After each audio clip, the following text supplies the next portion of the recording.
How to fix Instagram following problem. Hello everyone. In today's video we talk about how to fix this on your Instagram. Just watch this video till the end.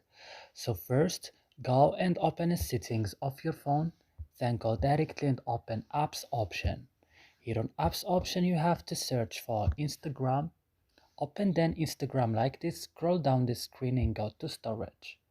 Here on storage, go now to the last button in the bottom of the screen, clear data, click OK, and then you have to back and click on force stop, click also OK. And now what's the last things guy you need to do? You have to go to this option, set as a default, and make sure that this option open supported links, it's allowed. And that's it. I hope this video is helpful for you. Don't forget to like, subscribe in our channel. See you in another video.